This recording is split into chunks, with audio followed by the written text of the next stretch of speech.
Okay. Oh, we got 4 people waiting. Sorry. It's me talking too much. Okay. This course is about how to stay compliant with the DOL to help keep me compliant. So if I get audited, I don't get myself into trouble. This is a class. This is not about real people. I have to say that because YouTube loves to take my content down because they think it's too personal. So this is not about anybody. It's just a class. Okay, let's get started. Okay, first off, I am showing you the hub. The hub is a BKCO hub. It's something where we can go in and find trainings, find forms, market centers, resources to buy swag, all of that great information. But the reason I'm showing you this is because it is one place to get our disclosure packets. Disclosure packets are required both by the firm, it's a firm policy that they must be done, and it's also a state law. So as you will notice, if I open up any of these, What's the hub URL? I will text it to you. Okay. Because I put it on my home screen even. So I have it everywhere. I have it saved here. So here is, let's just grab the first one, buyer disclosure packet. Okay.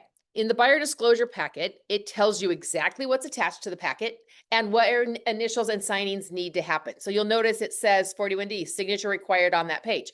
So when you're going through it, this is a legal requirement. We are legally bound by the state of Washington to give this form, the real estate brokerage in Washington, to all clients the minute we start talking about brokerage services. So by you not having this signed before you have an agreement signed, whether it's a listing agreement or a buyer agreement, you have now broken the law because both of those documents state you have given this form to your client already. And most people have not had a listing agreement signed or a buyer agreement signed and pulled down this form, which in the Northwest MLS is called P1, pamphlet 1, and given this to their client. So this is why we created this packet. I created it years ago so that we had this information so it's ready to go. In both the buyer and the seller, there's an advisory. This is a CYA for us so that if they would physically read it, hopefully we won't get sued because it states in here that we make no representation. But it talks about the risks of buying a home or selling a home.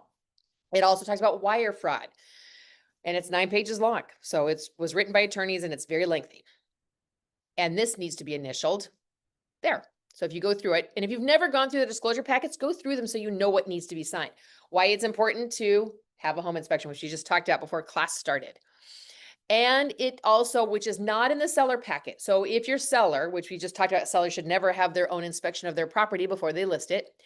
If the seller does, you will need to physically do a 41D separately from the packet because it's not in the seller packet because it doesn't really belong there because I don't think they should do it. But this is another requirement by the state. If you refer an inspector to a client, you are legally bound to disclose your relationship. The firm also has a policy that you're required to give a minimum of 3.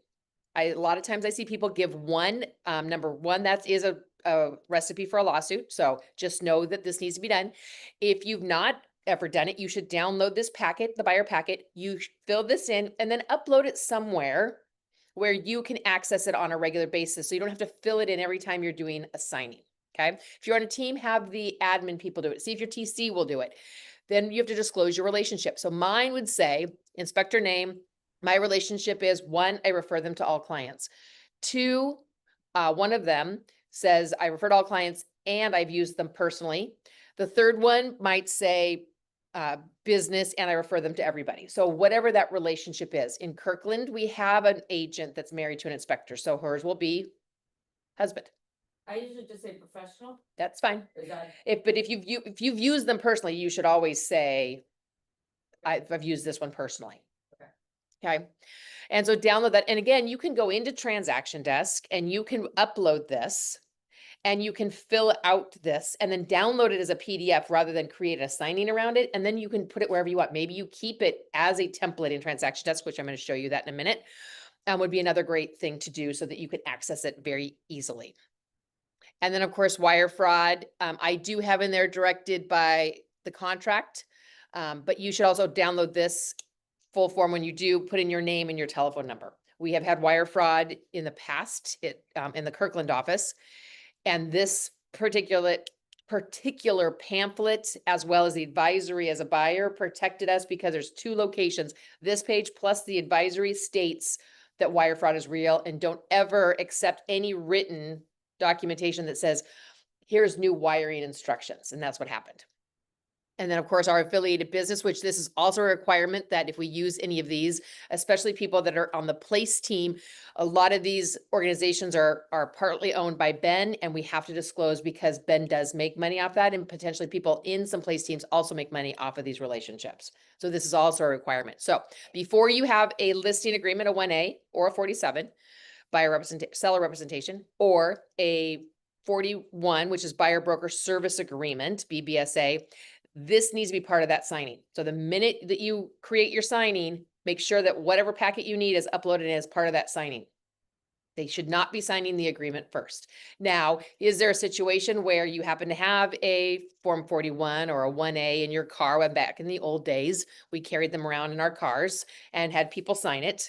That could be true, but call whoever's going to do your paperwork, unless it's you, and have them immediately send that off to the client for signing. Okay? How long are they good? Like I was just looking through the 5 year. Great question. The disclosure, May 30th. Perfect. So the current version is August 2024 version. So I've Great. had to revamp these many times based on state laws. Once that changes, you'll get an email from me. I'll pull it off of the system and I'll let you know that whatever you have saved, you need to unsave and create this packet. So right now, as long as it says August 2024 version, it will not change unless the state or the Northwest MLS makes me change it. How long is my disclosure packet that I have to sign with my client?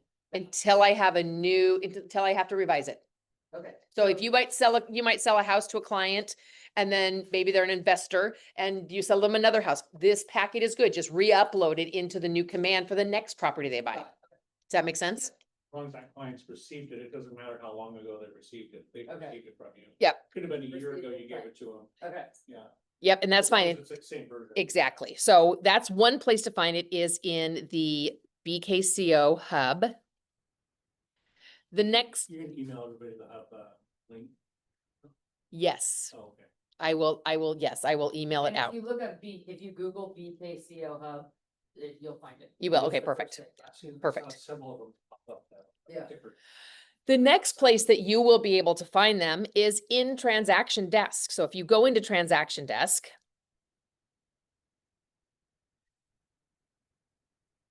and you go and open up the menu bar to the left and go down to templates. Transaction Desk templates. They're also here. So anytime on this page, you'll see that a lot of these have 2 heads versus 1. That means I have created this for the office as a whole. But don't open this and go to the packet you need and try to fill it out here. It changes the packet for everybody in the office. So make sure you download it from this location. Don't do it in this location. But this is also something when you do download it and you fill out your 41D and you filled out your wire fraud pamphlet, you can create your own template and put this stuff in there. And that goes under documents and forms. You'll see that they're all here in one place. But you can create this. So when you start a transaction desk, you can pull it through from your personal template. So that's an option too. So those are the 2 locations where you're going to find the packet. Northwest MLS teaches a class on that. Yes, they do. And they're very good at it. Okay. Now that takes us to, once that's done and you've done your agreement, it's time to start your transaction in start your opportunity in Command. This is the homepage. Yours will look roughly similar. You're going to go to, you're going to create your contact. I can't see. Okay, create your contact. This is going to be a listing because that's the paperwork I've downloaded. Test listing client. So name, whatever your client's name is, and you can fill out as much of this as you want. If this is your CRM, your contact management system, fill this all out. Your client should all be in here. Otherwise, you might use Brivity, you might use just your phone, you might use a piece of paper, whatever it is. But this is a great contact management system if you don't have one. But since this is just all I physically need to start my opportunity, that's all I usually put in. And then from here, you can hit opportunities. and it says no opportunities. Well, let's create one. You will only see your office, by the way. You will not see all these offices like I do. Opportunity type is a listing. Select the client. Oh, test client's already there. If it hadn't already been filled in, you could fill it in there. Opportunity name. Now this is where, especially with a listing, I already know what the address is, but as a buyer opportunity, I won't know, but you can always change this information further into the opportunity, but I like to put their name, that it's a listing, and I like to put their address. I search everything for you guys via address. And if I can't find it via address, then I will actually go into your name and start shuffling through things until I find what I need. But your client's name, I put that this is a listing and the address.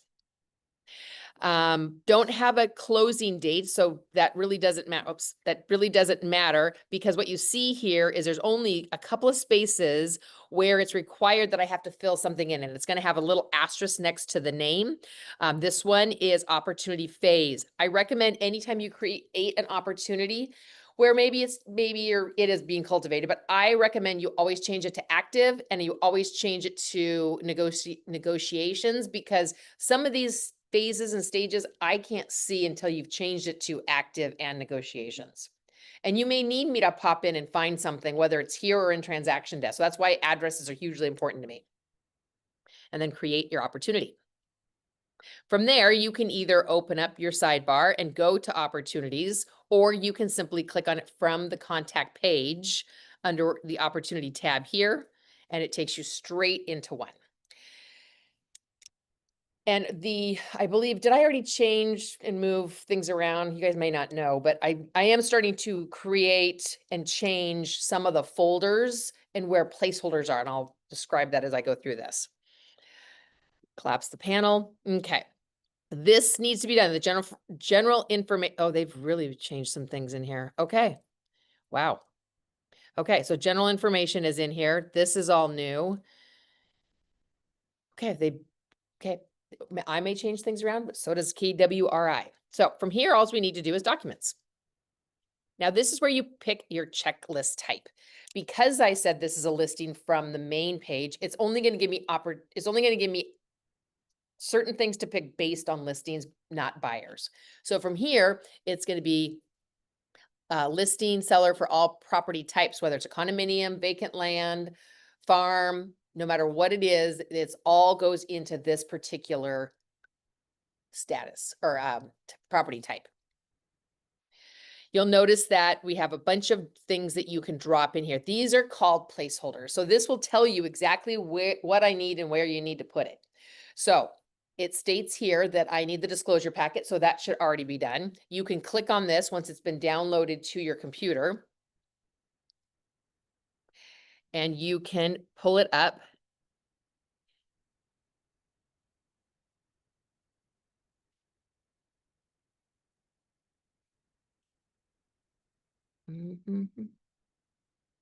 Oh, it might be.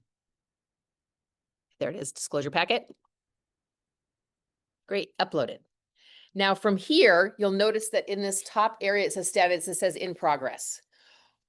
That means that I have not submitted this to the office. So far I've met with the client and I have gotten my disclosure packet done. So maybe that's all I have done. The minute you add something and you have nothing else to add at that time period, hit submit to MC. You click on that and you hit submit. Now it comes into my in basket that I know to go in and review it when you've done that. So if this is all there is, then I will go and review it. But now it's 10 days later, and yes, I'm going to list with you, listing broker. Let's add the rest of our information. So from here, we add agreement. I did do the listing input form already.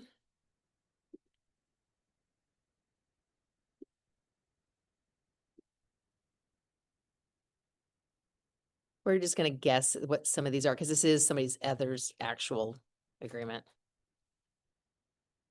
There it is, the lip.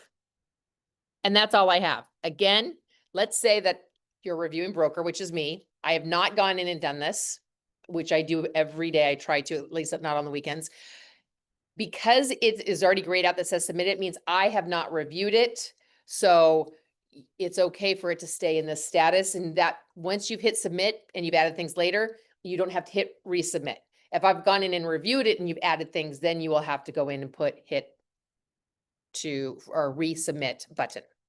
Good question. Yes, And I think I did this, but if you've gone and you reviewed something, because we want to have it reviewed as soon as we get it. Yes. Right. Say you've gone and you reviewed the disclosure already, and then we add the 1A or the listing input. You want us to check the boxes and then submit just those two, so it's not submitting everything again? I'm not sure how that comes No. through on your end. yeah, so when you've added something and it's been a day and I've now reviewed it and you're gonna add something else, then you're gonna have to hit resubmit and that word will come up, resubmit. Right, but do you only resubmit the new forms that you haven't reviewed? yet? Correct. Like you check the boxes on the left-hand side? Yeah, when you add something and you hit resubmit, it'll resubmit the whole folder, but it'll show that I've already approved or returned okay. something, so you're fine. I was wondering about that because I think I've resubmitted like the whole thing before and I And that's fine. wondered about that, like, oh, did I just like send a bunch of Once stuff? I've approved it or returned it, Yeah. then until you redo it, I'm gonna show you how to do a return file. Okay. Once that's happened, you can just send it how it normally is, Okay, yeah. and then I'll take care of it from there. Yep. So we're gonna pretend that everything has been added. Notice that what is required, listing agreements required, the MLS printout, which is the page that you see in the Northwest MLS that you're looking at, not the client page.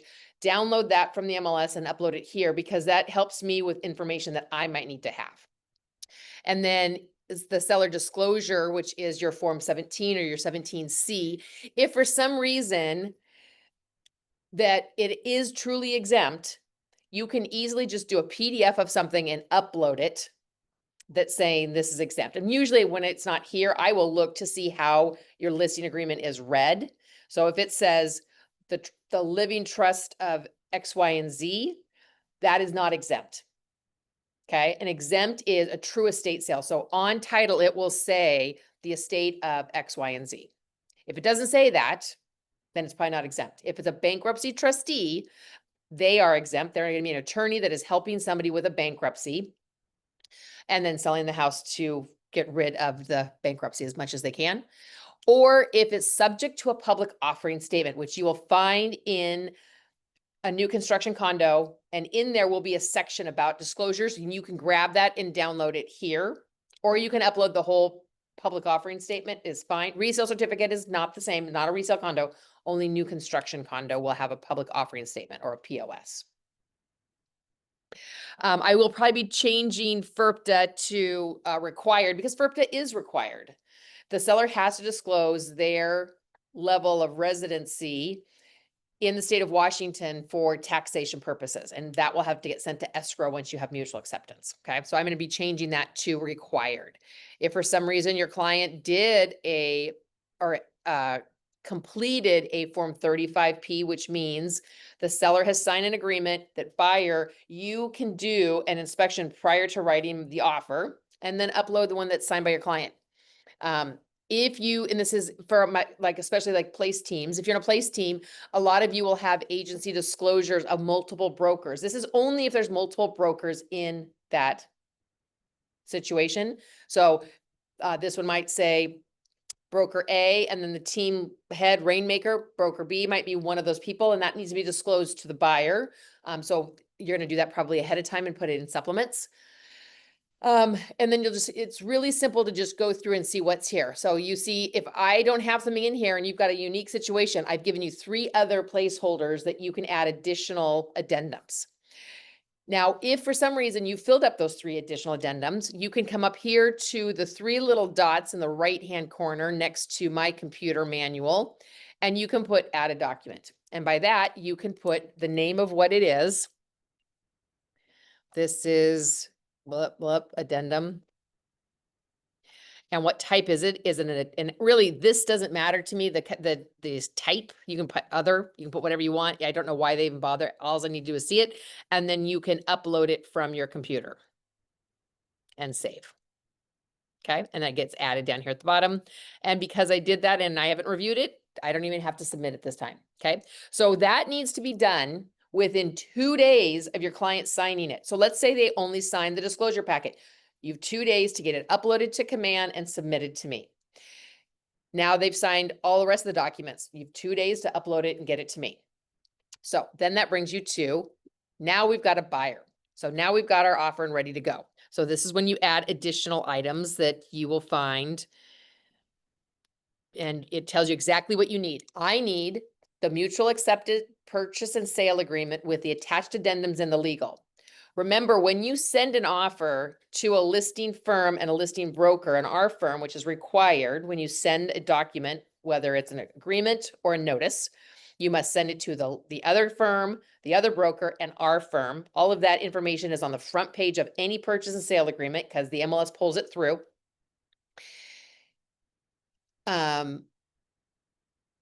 But Form 17 should not be attached to this. Form 17 has its own spot. FERPTA should not be attached to this. When you send an agreement over to another party, you simply send exactly what that top box says, mutual purchase sale agreement, not mutual, but the purchase and sale agreement, the addendums that are attached, and the legal. That is one attachment. If your client did sign Form 17, that should be a separate attachment in the same email. And that way because Form 17 is not part of the agreement. It is a separate document. You do not want to attach anything to the purchase and sale agreement that is not a defining term of the agreement. A defining term is contingencies, prices, everything that's in the purchase and sale agreement plus addendum. Legal has to be attached so that it's not voidable. And then you will upload Form 17 here once it's signed by the buyer, and then earnest money, verification of earnest money. So when you get the earnest money from the escrow department, you'll upload it. Then you need to prove to the DOL, if we get audited, that your client has a copy of that earnest money receipt, whether it's a buyer or a seller. So that's why I've added this placeholder. You can simply take the email that escrow sent to the client and you and upload that. It proves the client got it because you got it at the same time. But if you don't have that email, then you need to physically take the receipt and email it to your client and then upload that email showing that it actually happened. That is a requirement by the DOL. If earnest money was late, it doesn't matter who you're representing, an email needs to go to the seller. So as an example, if I represent the buyer and earnest money is late, there was a snafu because of the shutdown with wiring, the government shutdown, whatever the situation is, my email needs to go to the listing broker and the listing firm and my firm saying, I'm sorry, earnest money was late because of X, Y, and Z, because a seller has an opportunity to terminate the contract until earnest money is delivered to escrow. The DOL requires that we notify the seller that the earnest money was late, even if we represent the buyer, which means you send it to the listing agent, broker, listing firm. If you are the seller, you take that email, or excuse me, the listing broker, take that email that the buyer broker just sent you and forward that on to your client. And then the seller has a decision to make that, hey, I want to terminate, or no, I don't want to terminate. Fine, I get there's an issue. I'll wait another couple of days and see what happens. Okay. So once it is delivered, then you'll have that. But so that's what late earnest money is for. You do not need an addendum. Okay. All I need to prove to the DOL is that you notified the seller that the earnest money is late. Now, once Email conversation. Once email has been received by escrow and now seller's gotten mad, now they want to terminate, they can't. Once earnest money has been delivered, it's considered cured. And that means that the seller cannot terminate once it's proof that it has been delivered. Okay. And then of course, if there's some other forms you can put in here as needed. And again, I put additional addendum. So try your best that when you're adding things, the listing folder is simply for listing documents. The under contract is simply for purchase and sale agreements. Then when you're closing the transaction, you'll notice that the closed folder now has your communications, email and text messages. You have a choice of adding them at once you're closed, or simply either the closing date or a day or two later. We will not release your check to you until I have those documents. Okay. You can also upload them within 5 days of closing or less. If you want your commissions wired directly from escrow to you, then if you want that done, you let the commission department know, and we'll talk about that in the commission tab. And then they will notify me. I will look 5 days prior to closing. I will look all the way up until I see that they're in there to offer approval for wiring or not. if escrow ever offers you, hey, would you prefer your commissions wired or do you want to pick up your check? You can't. Okay. And so they should never be asking that question because I have to be able to give permission. If I don't give permission, then the state could pull my license. So that's why it's required that I have to give that permission. And then we upload the settlement statement. Okay. You guys don't need to upload that. Stacy or Megan will do that, or Elizabeth. They will upload, we're required to upload the settlement statement and copies of checks for the DOL to see how the money was paid out. The only thing really that the DOL cares about is money, so earnest money. If we're property management, which we can't, we're not licensed to do that. I should say we're not insured to do that. They just really want to know what the money's out. Like when I get audited, they don't even ask for Form 17, but I want to make sure our client has received it because I want to make sure that they have done what they need to do. Like they reviewed it, they've signed it. So once you have received, if for some reason your client never signs Form 17, let's say you sent it to them. If you're a listing agent, you need to prove, you never get back signed, you need to prove that you sent it to the buyer broker. So that email will need to be uploaded in the under contract Form 17 location. Sometimes you've sent it off because the buyer never signed it to begin with and you never get it back. But if you can prove you delivered it, then that's what I need there. So it'd be an email from you to the buyer broker as the listing agent showing that you delivered it to them and their firm. Okay, that makes sense. Notice how I've uploaded something. Now see how this says in progress? That means I haven't submitted it. So in order to submit it, you got to go back into it. And then again, you have to always submit every folder. If you add everything in, let's say you add stuff in folder 1 and folder 2, so listed under contract, and then you just hit submit and the under contract listing documentation will not have been submitted. So you have to go back and do that. I don't know to review it if it doesn't show up in my command as you've submitted it. So then I would have to hit submit to MC. Now, let's say this deal falls apart and you're the listing broker. And this is only for listings, only for listings. Your listing documentation more than likely is not going to change, but you're going to have a new buyer come along and I already have these all full. What do? You hit under contract, add a version, name it what you want. And now my placeholders are open. I can still see both versions, 1, 2, 3, 4, and 5. And so, but now you've got all new placeholders that you would need to submit. So you'd go through all of your stuff and you would add them just like you did the first time. And then you'd hit submit to MC. And now I've got 2 versions that I can see and you can still see. You can always go back to see your old version or your new version. Okay? If we're working with buyers. Sellers only. Buyers have to, every buyer. So like, let's say you wrote 8 offers for Mr. Jones. You should have 8 opportunities. Anytime you need to communicate with me, and you can pick a folder, pick the correct folder, I recommend. It could be that you're under closed and you've added emails and you've added text messages. And then you want to talk to me. You're going to say, which I cannot do for myself, but I can do for other people. Let's use Stacy. Pretend Stacy's your DB. Stacy, please approve for a wire. And then that will show up in her bell up here. Wait, where did you do that? In comment. Oh. Each folder has an add a comment. That's how I talk to you guys. So you guys should always look in command if you've got a transaction going to see if there's a red dot in your bell. That means I've sent you a message or somebody has sent you a message. And the people that can communicate with you are just leadership people. So one of you can't communicate with the other inside a transaction. Any transaction. You don't have access to it, but you can communicate with me and I can communicate with you. Okay. Stacy, Elizabeth, whoever. Let's say you want to add stuff and there's no placeholder for it and it's not something that's required. You'll notice that under contract, I have spots for additional addendums for the purchase sale agreement or additional items in for listing docs.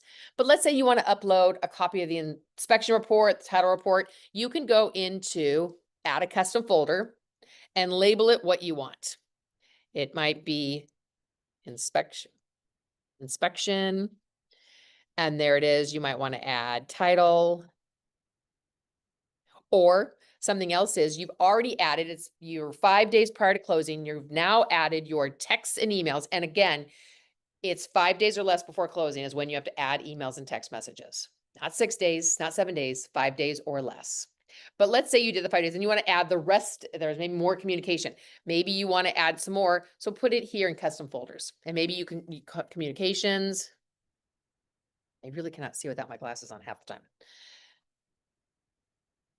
And then you can have that there and you can simply go into whichever item it is and add a document, title, add a document. So there's how you add additional stuff that I don't need, but you want to make sure it's in your folder. Again, title reports are not required. We can always get those from the title company. Inspection reports are not required. It could be though that if that goes into a lawsuit, we may have to produce it. So you may hear from me, right? So paying attention to that. Okay. Now our file, we're in, notice how I've added stuff and it's in progress. Again, I didn't submit it. So now I have to submit it so that I can see it. So always look for blue, green, yellow, and I am going to show you what that looks like in a minute, but we're going to do our offers and commissions. So once you have an offer ready to go, excuse me, once you've reached mutual acceptance, you should actually do your commissions tab. And again, we can get paid commissions by both sides of the transaction, buyer or seller, and depending on if you're representing a buyer and based on your buyer agreement, maybe your buyer is paying you and maybe the seller's also paying part of it.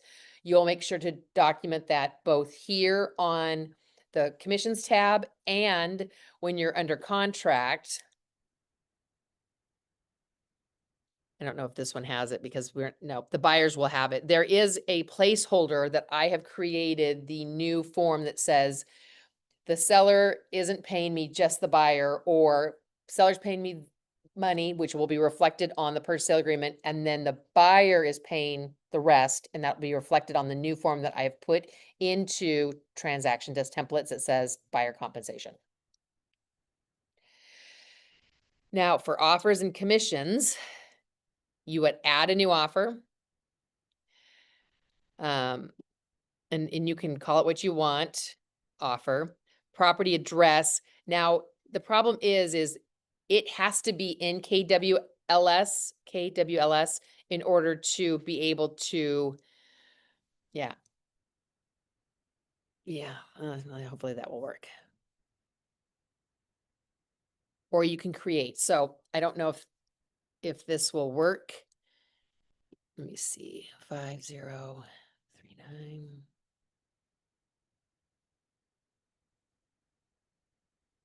Perfect, there it is. And it did it. We'll see if it sticks. So anything with an asterisk, you have to fill out property type, residential, resale, new construction, 1 unit. My name is in there. Your name will show up, your buyer's name of the contract, sales price. And how much of that is cash versus how much is a loan.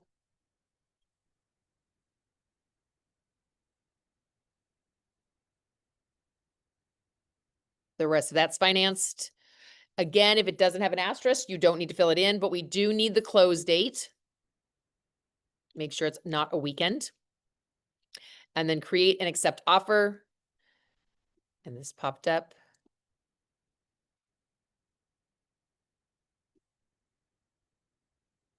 Yeah, so that's the other problem. So this is not allowing me to put in that property address.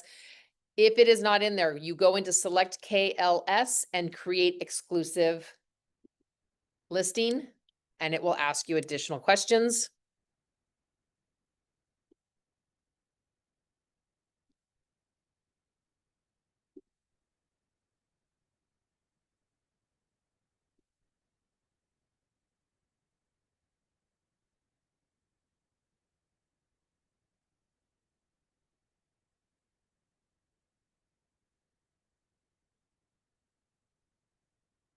And hopefully I didn't screw anything up too much. Then from there, you can keep going through and save and accept offer. From here, you'll look to see if this information is correct. And then you're going to make sure that notes to the MC, This is where your escrow company goes. Escrow closer's name, phone, and email. And then I would like approval for wire of my commission. And then you hit save, which I'm not gonna do because Stacy, Megan, and our commission department will get notified of this, and they're gonna try to create a 98 cents commission for I was me. gonna say, for $9 million transaction. 98 cents. So then you would hit save here. Okay? And then that goes to Stacy and Megan and Lauren, and then they create the DA. The DA will get emailed to you, to escrow. And if it has wiring approval requests, it'll come to me. Review it to make sure it's correct. I have had agents in the past, didn't review it, had gotten paid 5,000 less than they should have. Once that is done, you will also get a settlement statement close to closing from the escrow department. Review that to make sure it's correct. Again, if they would have reviewed the DA, it would have been caught the first time. If they would have reviewed the settlement statement, they would have seen that they're getting underpaid by $5,000, but they didn't review either. We call this a DA, so this is a distribution of authority to get paid from an escrow company and based on who's gonna pay it. And if your buyer's paying part of the commission, put it in notes as well, and then we will review the file to see and make sure that when your DA does come out, it shows the buyer's paying this, the seller's paying this, if that's the situation, to make sure that it's correct. If not, we will work with escrow to make sure that it happens. So when you get to you're 2 weeks down the road, I, of course, am going to be reviewing. And here it is. So this is what I see when you guys send it in. I'm going to go through and I am going to review all new documents.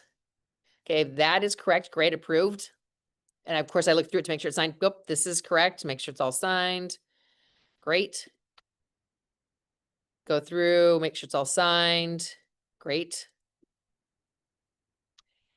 This is not the right document. Reject, reject, not correct document. Reject. And then I can also go in and add see my notes. And then when you get that, you'll get a little bell up here. This is not an approved file, so I return it. Now I will return a file if something is missing, even if it's not due yet. So don't be alarmed and don't get offended. Okay, I do that as a tickler for you. Like as an example would be under contract. This stuff's missing. I'll simply do this, whatever the situation is. So that way you know that something is missing and it's going to give you required. Excuse me, it's going to be missing over here. Okay. And then the yellow dots or the red dots, excuse me, come up with this information here.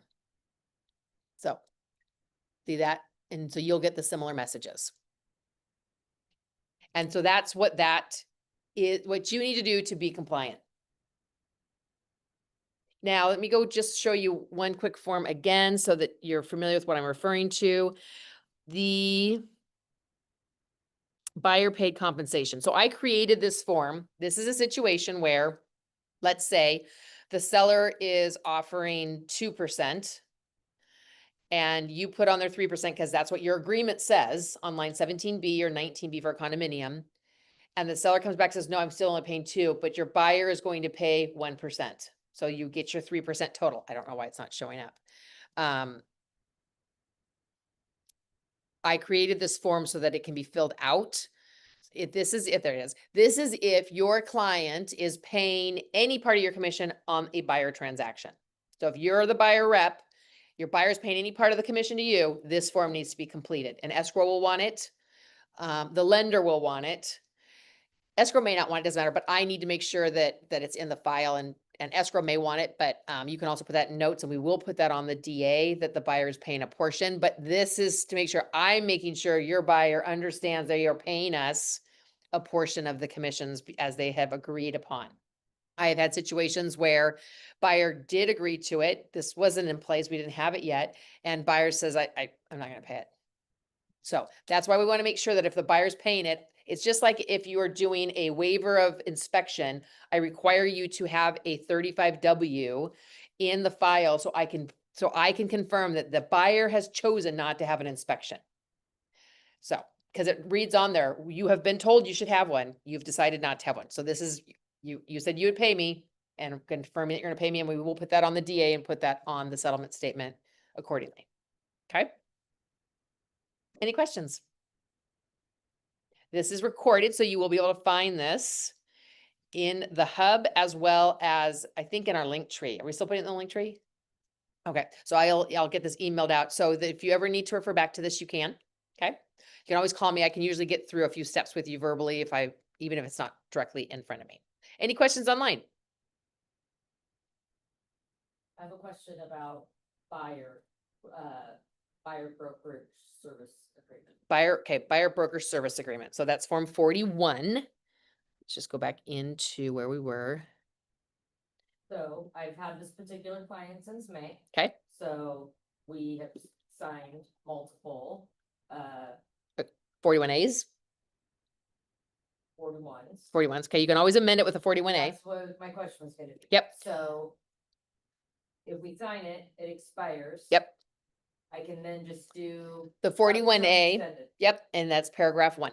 And then just add it. Yep. To, And then don't put it on top of your 41. Either add it with the 3 dots like I showed you.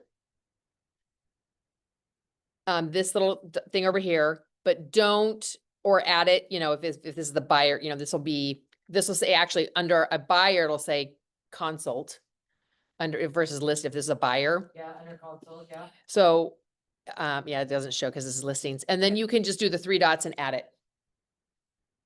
Add document. Yep. Got it, okay. Yep. That works out perfect. And that's what you prefer is to do a 41A Yep. versus a new. Yes. Okay. Unless you think that depending on the relationship with your client, if they don't quite understand what that means, but if that's all you change, then that's all that 41 is going to do for you is extend your time period of your relationship. Okay. Any other questions? Okay, guys, thank you for joining me. Have a wonderful rest of the day. Try to stay dry. Oh, is there? Hold on. Let's go back to chat. Sorry. Do I have to submit documents on both the MLS and Command? Depending on the situation, yes. If it's a listing, then yes, you're using Transaction Desk, you're submitting through there, you're uploading the listing information so that it actually shows up in Matrix. Buyer side, everything you do will be done in Transaction Desk, and then that is for you to create documents. Command is for us to hold documents as required by the state.